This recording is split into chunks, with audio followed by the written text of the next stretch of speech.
Don Pablo Escobar. Tous ceux qui ont voulu gratter un peu sur le trafic de drogue et fait des reportages qui leur ont déplu ont tous été assassinés. Escobar est en cavale, c'est l'homme le plus recherché du monde. J'ai remonté la piste du cartel de Medellín comme font les flics dans les enquêtes. Ils sont tous réunis, le cartel de Medellín est réuni autour de cette table, filmé par ta caméra. C'est la preuve de l'association de malfaiteurs. Je remonte dans mon taxi, on descend l'allée principale de la Grande Hacienda. Le chauffeur taxi avait les jambes qui tremblaient comme ça. Il me disait « Somos muertos ». Ils vont tous nous flinguer si ce film sort. Et là, j'entends derrière moi « clac, clac ». Bonjour Tony Comiti, Bonjour. bienvenue dans Mon Incroyable Histoire. Tony, tu es producteur, journaliste, tu as parcouru le monde entier pour couvrir de nombreux conflits, tu as immortalisé Jacques Messrine à la prison de la Santé, tu as même paparazzé la momie de Ramsès II. L'histoire incroyable que tu vas nous raconter, c'est ta rencontre avec Pablo Escobar, alors qu'il est l'homme le plus recherché de la planète. Le point de départ de ce scoop mondial, c'est toi, dans une chambre d'hôtel en Colombie, tu as une révélation devant la télévision. Je viens de terminer un reportage sur le trafic d'émeraude en Colombie. Donc j'avais passé presque un mois au fin fond de la Colombie, dans les mines d'émeraude, c'était incroyable. Et puis je rentre à l'hôtel à Bogota, j'allume le journal télévisé vers 20h. Et là, je vois une séquence mais juste incroyable. J'apprends qu'un des dirigeants du cartel de Medellín, Jorge Luis Ochoa, venait d'être arrêté et enfermé à la prison La Modelo de Bogota. Et surtout, ce que je vois qui est incroyable, c'est son père qui est devant la porte de la prison, une espèce de Falstaff qui fait 180 kilos avec son grand chapeau blanc, entouré de gardes du corps armés, et qui fait une déclaration à la presse colombienne en disant « c'est une injustice, c'est la faute des Américains, c'est de l'oligarchie colombienne », et il s'en va entouré de ses gardes du corps. Je dis « mais qu'est-ce que c'est que ce personnage ?» Ce personnage, tu le sais à l'époque, c'est le... Don Fabio Ochoa, qui est un des dirigeants du cartel à l'époque. Le cartel de Medellín, c'est la production de 90% de la cocaïne dans le monde. Voilà. Donc je vois ce personnage, Don Fabio Ochoa, c'est quand même juste incroyable. Qui est ce personnage? Alors à l'époque, je travaillais pour une grande émission de reportage qui s'appelait 52 sur la Lune, dirigée et fondée par Jean Bertolino. Donc quand je vois cette séquence après le reportage sur le trafic d'émeraude, j'appelle Jean Bertolino à Paris. Je dis écoute, je viens de voir un personnage mais juste incroyable, un personnage de cinéma. Je lui raconte, il me dit écoute mon vieux, si on arrive à faire ça, c'est formidable. Donc va à Medellín. Sur le moment, il n'y a pas encore l'idée du tout de filmer Pablo Escobar. Au début, on n'en est pas là, quoi. Donc j'avais quelques copains journalistes colombiens, je me renseigne, mais on me dit tu sais, c'est le vrai parrain, quoi. Est-ce c'est compliqué de le rencontrer? C'est-à-dire, il y a quand même eu 90 journalistes colombiens assassinés. Tous ceux qui ont voulu gratter un peu sur le trafic de drogue et fait des reportages qui leur ont déplu ont tous été assassinés, ainsi que des avocats, des juges, un président de la République, un ministre, enfin voilà. Donc c'est quand même des gens dangereux. Mais mon vieux, tu fais ton boulot. Donc je dis, mais comment est-ce que je rencontre ces gens-là? Mais écoute, ils me disent, les lieutenants, les gardes du corps, ils traînent en général dans les palaces de Medellín, tu peux pas les louper, ils ont des 4x4 blancs, ils sont toujours entourés de jolies filles, ils ont des chapeaux blancs, ils sont armés jusqu'aux dents avec des talkie-walkie. Donc je suis parti à Medellín pour essayer de établir les premiers contacts. Je vais au bar de l'Intercontinental de Medellín. Et puis la relation se fait assez facilement, je les repère tout de suite. Hein. Ils ont un uniforme, hein. Les lieutenants, les sous-lieutenants, enfin les mecs du cartel, quoi. Donc, c'est-à-dire, il ressemble à quoi un uniforme? Alors, c'est le chapeau blanc, Panama blanc, le poncho blanc. On sent sous le poncho, il y a une mitraillette ou un Colt, des talkie-walkie, des très jolies filles, et circulant sur des 4x4 de luxe. Voilà. Donc, ils sont là au bar à traîner. On échange nos téléphones. Donc c'est les premiers contacts? C'est les premiers contacts. C'est-à-dire, j'ai remonté la piste du cartel de Medellín comme font les flics dans les enquêtes. Par la base au départ, par les petits dealers, et puis finalement on arrive, si on a de la chance, on arrive à remonter. Mais c'est ça, t'es pas du tout sûr que ça va marcher. Non. Escobar est en cavale, recherché par la DEA, par l'armée colombienne, Ouais. par la France. Donc il est l'homme le plus recherché du monde. C'est l'homme le plus recherché du monde. Je reçois, quelques jours après, un coup de téléphone. Medellín m'appelle. Eh bien, écoutez, on aimerait bien vous voir. C'était la veille de Noël. Le rendez-vous était au bar de l'Intercontinental. Et là, ils arrivent. Et arrive le fameux Popeye. Popeye, c'est l'homme armé, c'est le bras armé de Pablo Escobar. C'est lui qui est chargé, d'ailleurs il le dit après dans une interview, il dit « Moi je n'ai tué que 120 personnes, mais que des gens importants. » Ah ouais. Il me regarde bien dans les yeux, comme ça. Il me dit « Mais viens, on va aller manger. » C'est le soir de Noël, et il y a personne dans le resto, puisque c'est une fête religieuse et que les Colombiens sont des croyants. Et je vois ce Popeye qui picole énormément, qui se baisse de temps en temps sous la table, se faire quelques lignes, et qui à un moment, sur son 357 Magnum, me le met comme ça sur la tête et me dit « Fils de ouais, si tu trahis le patron, tu prendras une balle dans la tête. » Alors je dis « Oh là, tranquillo, tranquillo. » Tranquillo. Tu dois avoir les jetons. Tout journaliste courageux que tu Disons es. que l'aguardiente m'avait donné un peu de courage. L'aguardiente, c'est la liqueur forte colombienne. Ouais. C'est un alcool fort un peu, c'est d'eau de vie, voilà. Mais là, tu te fais braquer, tu sais que Voilà. si tu dérapes un C'est tout pas la petit première fois peu... qu'il me faisait braquer, mais là, quand même, il avait les yeux... Bon, Popeye, j'ai appris après que Popeye était le bras armé de Pablo Escobar. Ouais, sur le coup, tu le connais pas. Sur le coup, je ne le connais pas. Donc, on s'explique, on parle, et puis il me dit... j'ai une réponse plutôt favorable, en fait, des Ochoa, pour que tu puisses venir filmer un petit peu, parce qu'il y a tellement de choses qui se racontent sur nous, que nous, on a envie de rétablir la vérité. Je lui ai dit, Popeye, je suis là aussi pour rétablir la vérité. Bon. Je retourne à Bogota, j'appelle Paris, il fait chaud, ils sont prêts, c'est tendu, mais il y a, 80 chances sur 100 qu'on arrive en tout cas à faire quelques séquences. Donc Jean Bertolino dit ben, j'arrive avec l'équipe de tournage, le preneur de son, l'assistant. Donc voilà. Et je reçois un coup de téléphone à l'hôtel à Bogota. On me dit bon ben, écoutez, voilà, vous venez tous à Medellín, vous ne téléphonez pas, vous ne sortez pas, vous ne prévenez personne. Au bout d'une semaine, si on ne vous a pas contacté, vous rentrez à Paris. D'accord. Voilà. Vous attendez. Donc nous voilà partis à Medellín. Il faut savoir qu'à l'époque, Medellín est à feu et à sang. Ouais. C'est une vraie guerre une guerre civile entre l'armée et le cartel de Medellín. Donc on était dans notre chambre d'hôtel, on entendait les RPG, les coups de feu, les mitraillettes. Bertolino, il n'en pouvait plus. Putain, faut qu'on sorte tourner. Ils ont dit, on ne sort pas. Et moi, je dis à l'équipe, vous téléphonez ni à vos femmes, ni à vos enfants, ni à vos maîtresses, ni à vos gonzesses. Vous ne téléphonez à personne, sinon ça fout le reportage en l'air. En fait, la crainte, c'est que notre équipe soit infiltrée par la DEA. Ils avaient peur, en fait, qu'on soit des gens de la DEA. Alors, ils avaient beaucoup... Donc la DEA, c'est l'administration américaine Drug qui Enforcement Administration, lutte c'est... contre le trafic de drogue. Qui lutte contre... Et qui était sur les traces d'Escobar. de Pablo Escobar avec des moyens énormes. Donc ils avaient peur que vous soyez soit des types de la DEA, ouais, soit infiltrés par la DEA. C'était très tendu parce que, par exemple, le matin, quand je prenais le petit déjeuner, j'en voyais toujours deux qui étaient pas loin de notre table, toujours pareil, en uniforme, hein, le chapeau blanc et les talkie-walkie, et qui nous observaient. On est resté 5-6 jours à attendre. Et un matin, je prenais le petit déjeuner comme ça, et la salle de petit venait de donner sur l'entrée de l'hôtel, et j'ai vu arriver des 4x4 blancs avec 5-6 hommes sortir de leur voiture comme ça. Et j'ai dit, ils aiment bien le blanc, hein, les chapeaux, les voitures. L'uniforme. Et donc des gros 4x4 qui arrivent, ils sont pleins. Je les vois, je dis à Bertolino, ça c'est pour nous.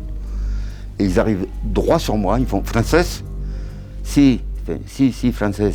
Allez hop, vos bagages, las maletas, nos vamos. Et je vais pour payer la note à l'hôtel, et là, le mec me dit todo está pagado, todo está arreglado, rápido. Tout est payé, on s'en va, allez vite. Tout est payé, on s'en va. Et en fait, ce que j'ai appris plus tard, c'est que l'Intercon, à l'époque, appartenait au cartel aussi. D'accord, t'étais chez eux, quoi. On était chez eux. Et nous voilà partis en convoi, à peu près à une demi-heure de Medellín, dans une hacienda magnifique, l'hacienda La Loma. C'était l'hacienda de Don Fabio Ochoa, qui m'attendait à la porte de l'hacienda, comme ça, avec ses gardes du corps. C'est l'homme que j'avais vu dans le journal du 20h, devant moi, et dont on m'avait dit c'est le parrain de Medellín, quoi. Donc impressionnant. Impressionné. Et comment il t'accueille? Très très bien, grand déjeuner. Et là, il m'explique que, parce que Bertolino ne parlait pas espagnol, donc c'est moi qui traduisais. Il m'explique qu'ils étaient intéressés, qu'il fallait rétablir la vérité, qu'ils n'étaient pas tellement aussi méchants que ça, et que ce sont des gens simples, des gens comme les autres, et que l'oligarchie colombienne qui règne depuis des siècles fait qu'il y a beaucoup de misère, toujours le même discours. Voilà. Et puis finalement, il y a un échange qui se fait avec Jean Bertolino. Jean les a mis en confiance. Voilà. Et on a tout tourné, c'est-à-dire les repas de famille. On est resté un mois. Mais un mois, vous logiez là-bas? Ouais, on logeait à La Loma, l'hacienda de Don Fabio. Logé, nourri, blanchi pendant un mois. Voilà, tout à fait. Ouais. Et il vous montre tout, donc les chevaux, ok, les repas de famille. Là, j'apprends un truc incroyable. Il me dit, vous savez que quand même, Citroën, la marque française, est venue faire sa pub chez moi, en Colombie, avec mes chevaux. Il dit, vous vous souvenez de cette pub où on voit le grand V Citroën? Ouais, avec tous les chevaux comme ça qui forment deux V de la marque. Exactement, le logo de la ça avait marque été tourné Citroën. En Colombie chez Don Fabio Ochoa. C'est incroyable. Alors, probablement que Citroën ne savait pas que c'était des trafiquants de drogue. Bon, j'espère. Mais ça, c'est incroyable. Moi, j'adorerais, Don Fabio, qu'on fasse la même séquence, mais avec vous devant. Et todo es possible. Et je dis, mais non, mais enfin, quoi? Il me dit, il me faut 2 jours pour réunir mes chevaux. Je dis, formidable. Bon, donc, et puis, il l'a fait. C'est-à-dire que j'ai vu arriver des camions bourrés de chevaux qui descendaient, quoi, ça. J'allais pas faire le même film que Citroën, mais enfin, c'était quand même magnifique. Voilà, donc ça c'est... Il était, c'est ça, prêt à tout pour séduire ces journalistes français. Il y avait quand même une pression qu'on ressentait, c'est que les femmes du cartel étaient absolument opposées à ce tournage. Pourquoi? Pourquoi montrer ce qu'on a alors que notre fils est en prison, alors qu'on est accusé de trafic de drogue, alors que notre ami Pablo est en cavale? Des mauvais regards, des chuchotements, mais pourquoi tu fais ça? Et Don Fabio avait décidé, et quand le parrain décide, c'est comme ça. À un moment, on va dans une église, Don Fabio était très croyant, comme ça, et je lui avais laissé le micro à chef, comme ça, nous on était un peu à l'arrière, et j'entends sa femme le pincer, et lui dire tu devrais arrêter ce tournage, c'est très dangereux. Et il l'a envoyé balader, il dit c'est moi qui décide, c'est moi qui décide. Voilà. Donc, mais Don Fabio avait cette envie de témoigner, de montrer quelque chose, et peut-être l'ego. À un moment, on partait tous les jours en voiture avec lui. À un moment, on est allé dans des villages magnifiques au fin fond de la Colombie, près de Medellín, dans la région du Boyacá. Il était assez fier, parce qu'évidemment c'était le parrain, donc dès qu'il sortait de sa voiture, tout le village était dehors, les gens faisaient de la musique, Don Fabio. Il était assez fier d'être accompagné par une équipe de télévision française. De l'ego, probablement. Et puis la confiance comme ça est venue doucement. Parce que la France, à l'époque, on est dans les fin des années 80. Alors, voilà, c'est ce que me dit à ce moment Don Fabio. Si on vous laisse tourner, si on vous laisse faire ce reportage, c'est parce qu'on a confiance dans les journalistes français. Vous êtes des journalistes honnêtes. Bon, oui. Ça c'est quand même bien, ça fait aussi mon ego. Vous cherchez quand même à montrer des choses sur la drogue, les labos, le trafic, etc., j'imagine. Comment ça se déroule, ça? C'est-à-dire, on y va doucement. C'est-à-dire, moi, ce que je dis à Don Fabio, je dis, on fait un reportage sur vous. Je ne parle pas encore de Pablo Escobar, on y va très doucement. Mais on sera un peu obligé de parler de la drogue, quand même. Et il me répond un poquito, un poquitine, comme ça, un poquito. Il était quand même d'accord ou un poquito d'accord? Un poquito d'accord, ouais. Puis en plus, il est en train d'écrire un livre, voilà, donc voilà, en fin de vie. Il avait envie de terminer sa vie par un bouquin, peut-être par un documentaire. C'est comme ça qu'on a réussi à gagner sa confiance. Voilà. Vous avez réussi à filmer les transports de cocaïne en avion. Alors, on a filmé les pistes aériennes, leurs avions, leurs magnifiques propriétés, avec des séquences incroyables où Don Fabio fait sortir une calèche avec 6 chevaux, comme s'il était Louis XIV, quoi, comme ça, avec sa femme à côté. Moi, je me marrais derrière le cas, je disais, mais pourquoi il fait ça, quoi? Et Jean Bertolino me disait, mais qu'est-ce qu'il fait? Pourquoi il accepte ça, quoi? Je dis, Jean, c'est l'ego. Il me dit, non, il doit y avoir un autre truc, c'est pas possible, ça, c'est pas possible.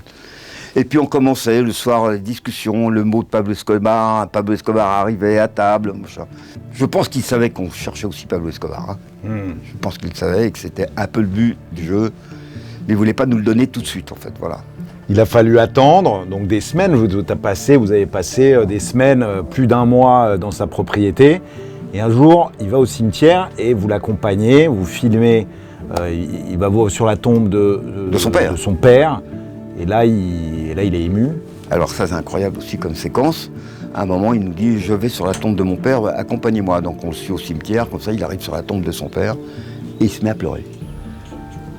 Les larmes qui lui coulent. Je dis, mais putain, ce type qui a dû faire assassiner des centaines de personnes, le voilà qui pleure sur la tombe de son père.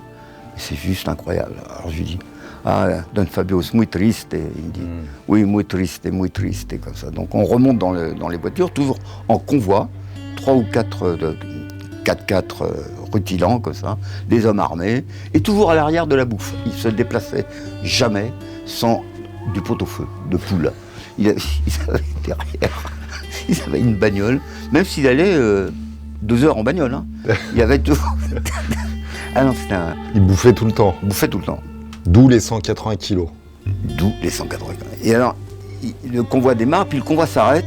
Qu'est-ce qui se passe? Don Fabio descend, il me fait signe de venir. Moi, j'étais dans la voiture à l'arrière. Il me dit, Tony, mañana iremos a ver Don Pablo. Et j'ai fait, Pablo? Il dit, Pablo Escobar, mañana. Il te dit, parce que tout le monde ne parle pas espagnol, mais demain, je vais te faire rencontrer Pablo Escobar. Voilà, exactement. Le lendemain matin, petit déjeuner très copieux avec du pot-au-feu de poule, des omelettes, enfin énorme. Il bouffait tellement, c'était incroyable. Et nous voilà partis vers 17h. On a dû faire 2-3 heures de route de montagne, comme ça. Et tout d'un coup, on est arrivé sur des sentiers un peu de montagne, des sentiers de terre battue. Et à un moment, on arrive sur un chemin très cabossé. J'ai dit, putain, là, on est en train d'arriver, là. En sortant de la voiture, je déclenche ma caméra que j'avais sous le bras. J'avais pris cette habitude toujours, moi, dans les séquences, d'avoir la caméra sous le bras. Je déclenchais pour... voilà. Et qui je vois, à l'entrée de la maison, une espèce de ferme tropicale, assez belle d'ailleurs, avec les palmiers, il faisait très chaud, dans les 35 degrés. Et qui je vois, Jorge Luis Ochoa, qui s'était évadé de prison. Donc le fils de Don Fabio. Fabio Ochoa. Qui s'était évadé peu de temps avant de la prison de Bogota, c'est ça? La prison de la Modelo de Bogota, voilà. Et je monte un peu ma caméra, et là Don Fabio, El Padrino, le parrain, me dit, ah non, ne filmez pas, vous le filmerez demain parce que là il n'est pas rasé. Bon. Pas parce qu'il était en cavale, mais parce qu'il était pas... Et il m'explique en fait que son fils c'est pas tellement évadé, c'est que la Sainte Vierge a ouvert les portes de la prison. Il a vu la Sainte Vierge, il l'a suivie et les portes de la prison se sont ouvertes. Extraordinaire. Et là on rentre dans un couloir. Alors il y avait des sicarios, donc des jeunes tueurs, ils ont 15 ans, 16 ans, 17 ans, armés jusqu'aux dents, qui nous ont fait une espèce de haie d'honneur. On a traversé la petite hacienda comme ça, et au bout de cette hacienda, il y avait une grande piscine, et au bout de cette piscine, je vois un petit bonhomme rondouillard, pas très grand, avec une casquette sur la tête, qui vient vers moi, comme ça. Je tournais évidemment un peu comme ça sous le bras, mais bon, vous voyez bien, je tournais quand même. Hein. Et Don Fabio fait « Don Pablo Escobar ». Et moi, il vient vers moi, Don Pablo, et je lui dis « Don Tony ». On se serre la main, et il me fait « Je déteste les caméras ».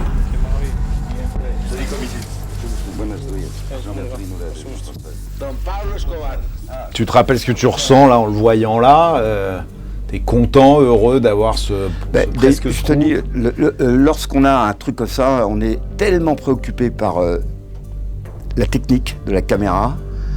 Les caméras à l'époque étaient un peu plus compliquées qu'aujourd'hui, que tu n'as un seul souci, c'est que ça tourne, quoi. Ouais. Voilà, donc tu regardes ton voyant là, bon, enfin, bref. Non, puis bon, ça se passe comme ça, la colombienne, et Don Pablo fait bienvenido, asseyez-vous. Ils nous ont servi de l'eau de panel, c'est une espèce d'eau un peu sucrée, comme ça, délicieuse. Ils nous ont ramené des trucs à bouffer, et là, à table, Jorge Luis Ochoa, Fabito Ochoa, Fabio Ochoa, tout le clan, tout le cartel est là. Et Roberto Escobar, le frère de Pablo, alias mâchoire d'acier. Parce qu'il avait des dents comme ça. Et Pablo Escobar dit, moi je ne parle pas, mais eux vont s'exprimer. Je préfère. Parce que là, tu as le droit de filmer ce repas-là. Oui, là tu as quand même une bonne partie du cartel de Medellín. Il y a tout le clan Ochoa, plus Roberto Escobar, le frère de Pablo. Voilà, donc... et puis ils commencent les uns un peu timides, c'est maquignon, pas du tout comme moi habitué à être interviewé. Donc, et je sens une odeur d'herbe. Alors avec la chaleur, il faisait 35 degrés là-dedans. Sous les palmiers, je dis putain, Pablo est en train de se faire un p***, ça c'est sûr. Et il entendait ce que les autres disaient, il trouvait pas ça intéressant. Et à un moment, il se rapproche de la table, et il dit à Jorge Luis, non mais c'est pas ça qu'il faut raconter comme ça. Il s'assoit doucement, il se pousse, et il arrive devant mon objectif, voilà. Et là, interview faite par Jean Bertolillo, j'ai ce scoop en main. Ma préoccupation, c'est que je regardais mon preneur de son toutes les 15 secondes, qui me faisait signe comme ça que c'était en boîte. Ouais. Imagine que tu loupes ça techniquement, ouais. Et tu rentres. Moi, je rentre dans le cartel de Medellín, je rentre plus. je rentre plus à Paris, tu vois. Ouais.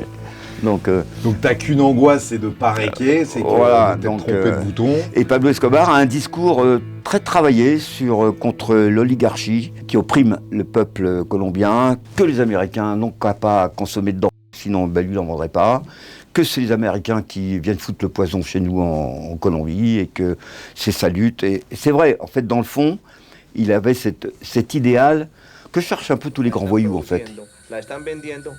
Et alors à un moment, on a déjà une demi-heure d'interview et je suis en fin de cassette. Et quand il y a en fin de cassette, il y a une espèce de bip dans la caméra, bip, bip, comme ça, donc je fais couper. Et je vais pour prendre une autre cassette dans mon sac et là j'entends derrière moi un 9 mm qui se chargeait et un des jeunes sicarios qui m'avait mis le pétard dans la nuque comme ça.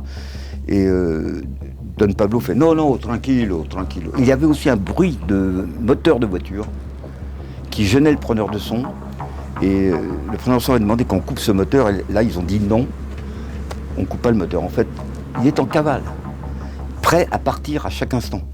Donc je charge à nouveau la cassette. Parce que là, ils avaient peur que tu sortes un flingue, toi ? Le sicario, ouais. 17 ans, 16 ans. Quand j'ai mis la main dans le sac, il a eu peur et il m'a braqué. Mais eux, c'est quand même fou qu'ils se laissent filmer, et le clan Ochoa et Pablo Escobar, ils sont tous réunis, le cartel de Medellín est réuni autour de cette table, filmé par ta caméra. Ils ne se rendent pas compte tout de suite, c'est que ce témoignage filmé, le clan Ochoa et le clan Escobar dans la même table, c'est la preuve de l'association de malfaiteurs, ce qui risque pour eux l'extradition aux États-Unis. C'est ce que probablement cherchaient les Américains pour les extrader, ce type de preuve. Et ils s'en sont pas rendus compte tout de suite. Sur le coup, ils n'y pensent pas. Ils ont envie de vous parler, ils ont envie de faire leur show. Témoignage. Pablo Escobar est un peu pressé de partir. Donc, fin d'interview. Et là, il vient me voir, il me dit Don Tony, des Corses, les gars, vous êtes Corse. Je dis, vous êtes bien renseigné. Il me dit, le renseignement, c'est mon métier. Il dit, venez me voir, venez, suivez-moi. Et on rentre dans une petite pièce, et là, il avait 3 bouquins de Napoléon. Il me dit, vous connaissez ? Je dis, bah oui, quand même, Napoléon.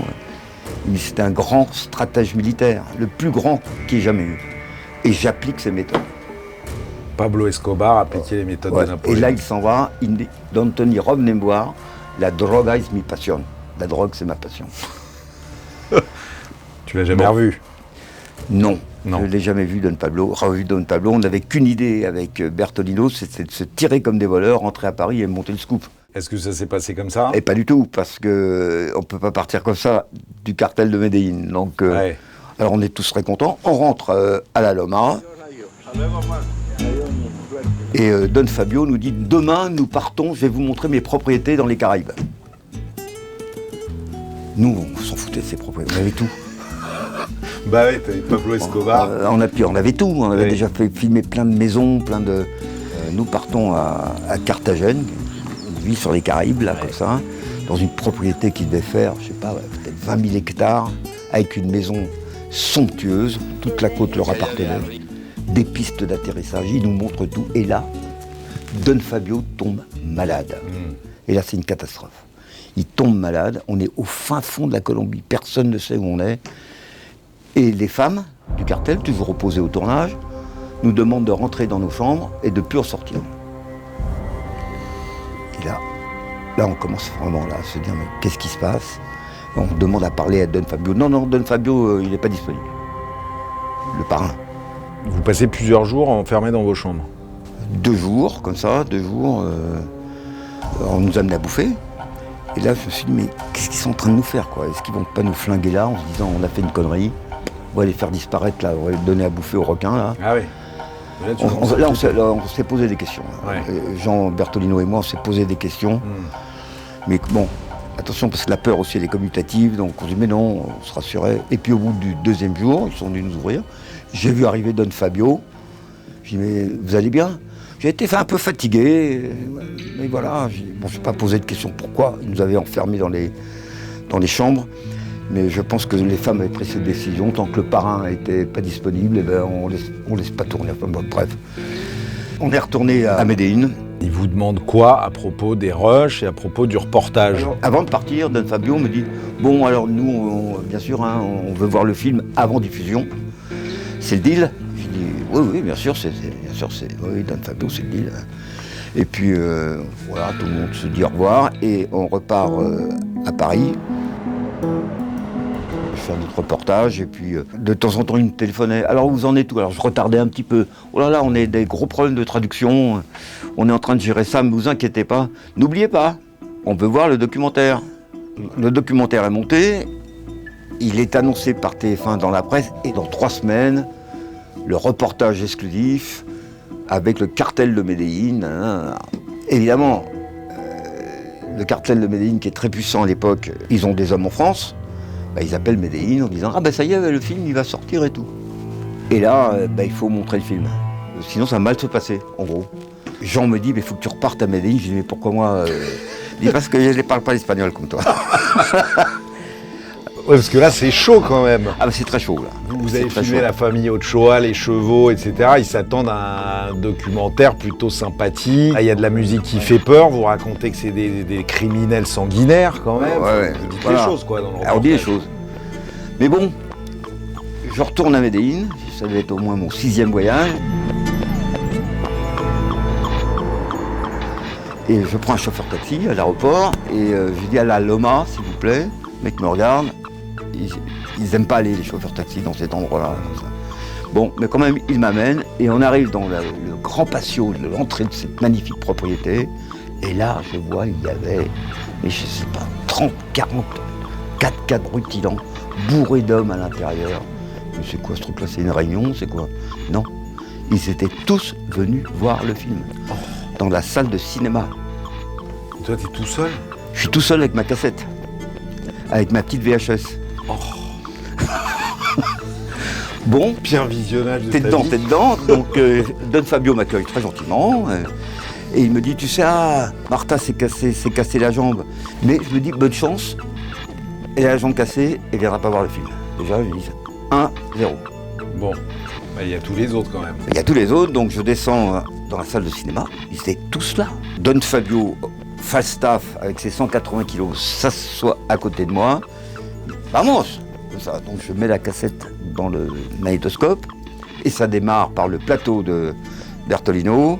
Alors, c'est un reportage exclusif. Nous avons réussi à pénétrer le cartel de Medellín, les hommes les plus grands criminels recherchés par toutes les polices du monde, mais ceci.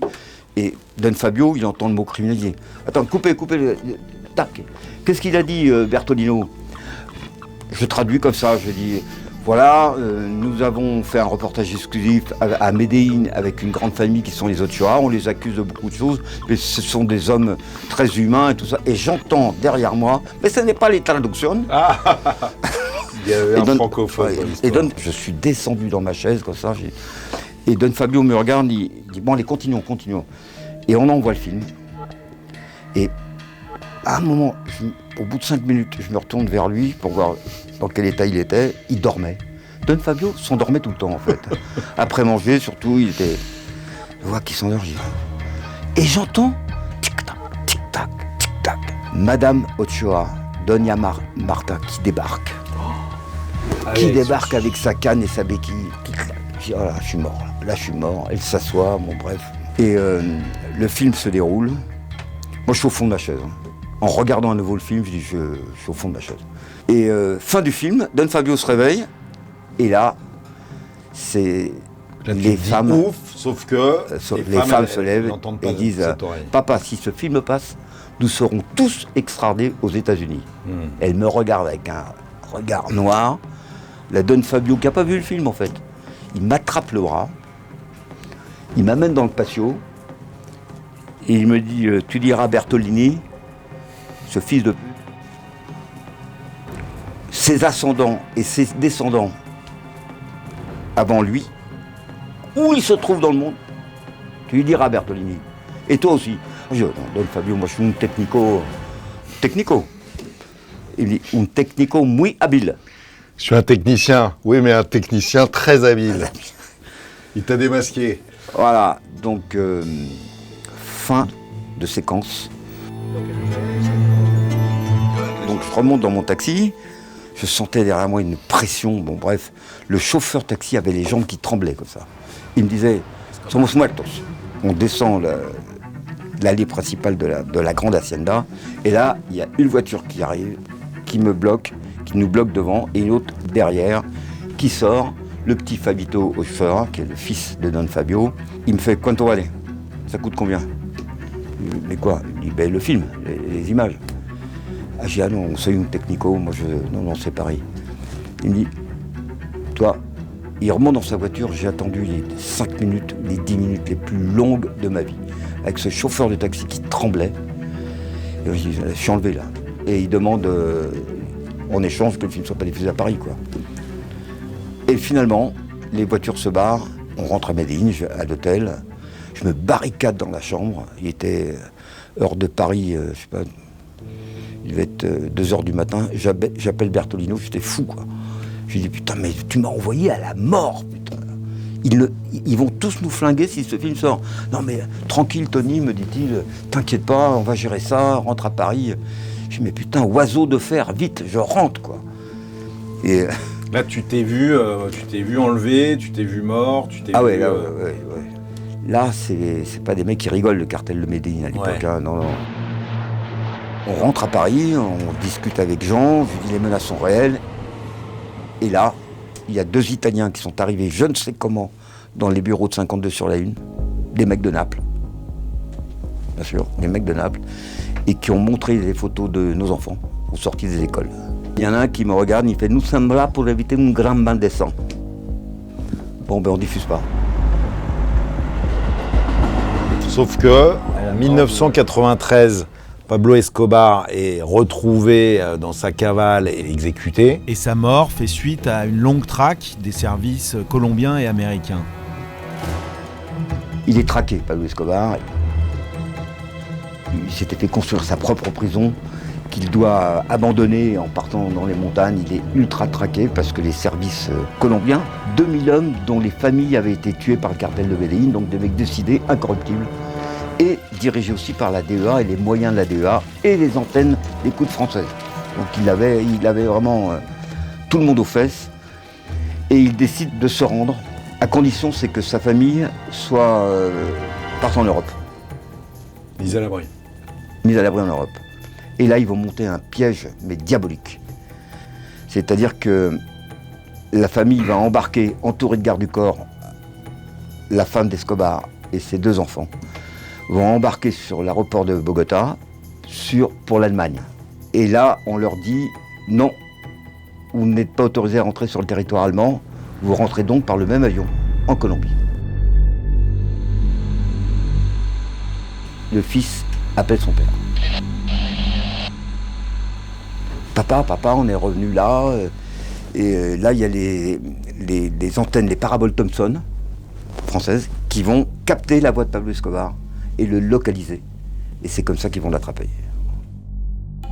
Ils ont fait exprès de faire ce faux départ de la famille. Faire sortir le loup de sa tanière. D'accord. Et c'est comme ça qu'ils vont l'abattre au dernier moment. Ses dernières paroles à Pablo Escobar, il est avec son fils, il dit « Oh là là, j'entends du bruit, ils sont là, il raccroche. » Et il monte l'escalier, il essaie de se sauver par les toits, sauf qu'il est suivi par un des chefs de l'anti-gang qui va l'abattre sur le toit. Voilà. Donc ça, c'est le 2 décembre 1993. À 5 ans après avoir tourné. Jean Bertolini me dit « Est-ce que tu penses qu'on peut diffuser le film maintenant qu'Escobar est mort ?» Il reste quand même Don Fabio. Bon, il me dit « On pourrait peut-être aller le voir, négocier avec lui, qu'est-ce que t'en penses ?» Je suis reparti à Bogota. Ah ouais. Ouais. Je suis reparti à Bogota. Et là, Don Fabio me voit, m'embrasse, comme si rien ne s'était passé. Voilà. Et il me dit « Ah, tu sais... je me souviens de ce film, ces images étaient magnifiques. » Je dis merci Don Fabio. J'aimerais beaucoup que tu me fasses un montage, mais tu parles pas de la drogue et tout ça, avec tous les chevaux que tu as filmés. Comme ça, je le mettrai sur grand écran. Dans mon restaurant. Je dis, mais avec plaisir, Don Fabio, et est-ce qu'on peut diffuser ce film? Si, y a no problème. Voilà, et on a obtenu l'autorisation de Don Fabio Ochoa, initiateur du trafic de drogue en Colombie. Et vous l'avez diffusé. Et on l'a diffusé sur sur un scoop TF1. international. C'était quand même, oui, c'était un scoop international. Ça a dépassé le cadre de la France, de TF1. C'était vendu dans le monde entier, oui.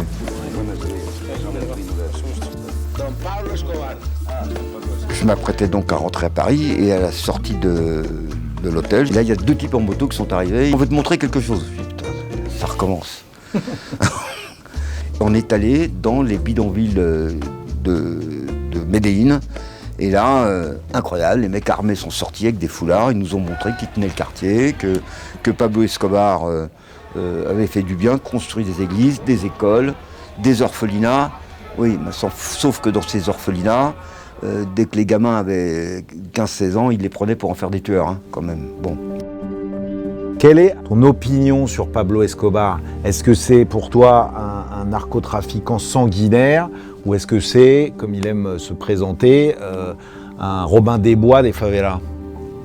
C'est compliqué cette question, mais les séries sur le cartel de Medellín qu'on a vu, El Patron del Mal ou Pablo Escobar, c'est pas du tout la vérité en fait. Pablo Escobar, c'était pas un psychopathe du tout. C'est un trafiquant de drogue, probablement le plus grand trafiquant de drogue du monde. Pablo Escobar, il a assassiné des centaines de personnes ou fait assassiner. D'ailleurs, il disait jamais tuez-les. Il disait toujours cette personne me gêne. C'était la condamnation à mort. Donc juge, magistrat, journaliste, avocat, voilà. Des députés, des hommes ça, politiques, ouais. Tout ce que, des attentats des aussi attentats, en voilà. Colombie. Il a tué des innocents aussi. Il a monté une armée de 5000 hommes quand même. Pablo Escobar n'est pas mort riche, hein, contrairement à ce qu'on pense. Et sa famille aujourd'hui n'a pas une fortune immense. Hein. D'abord parce que tout est payé en cash. Donc on dit qu'il y a des milliards de dollars enterrés qui ont pourri. Non. Je ne crois pas. Je pense qu'il a dépensé son argent avec son armée. Il avait une armée qui luttait contre l'oligarchie et contre l'espèce d'idéal de grands brigands, on va dire.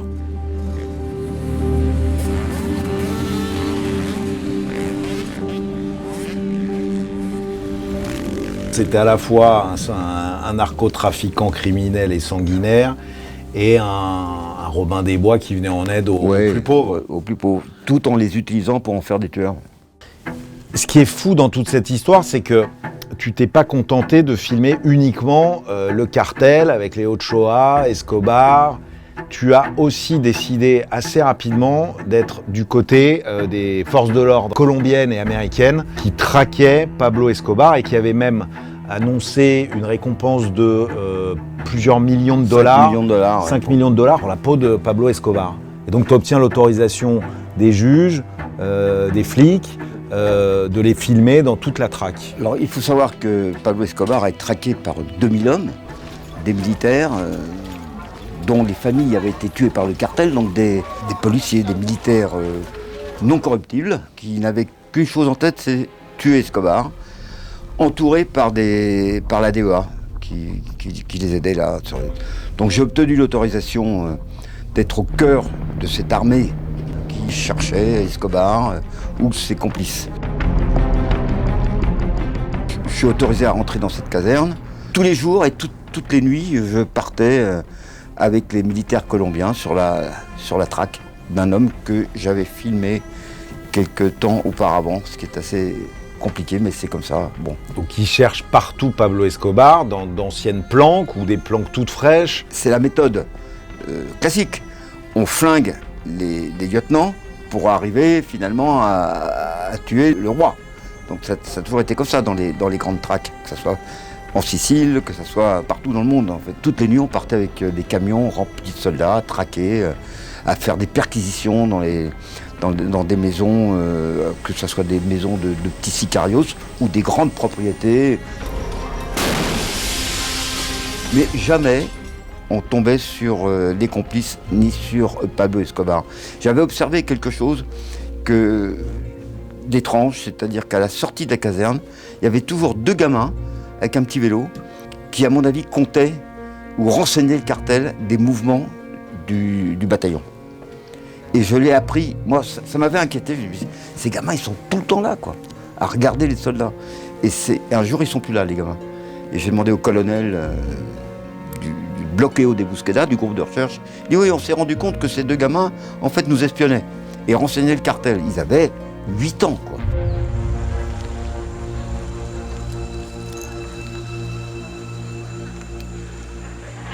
C'est quand même super culotté, Tony. Tu viens de filmer, enfin peu de temps avant, quelques mois auparavant, Pablo Escobar, Ochoa. Et là, tu es en train de traquer.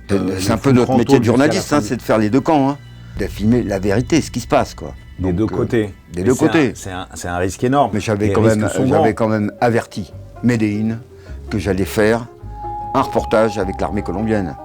Je les avais avertis. Et leur réponse, ça avait été « On voudra te voir après ton tournage ». Qu'est-ce que tu retiens, toi, de toute cette expérience, de toute cette période-là Qu'est-ce que ça t'a apporté, tout ça? De refaire un scoop demain.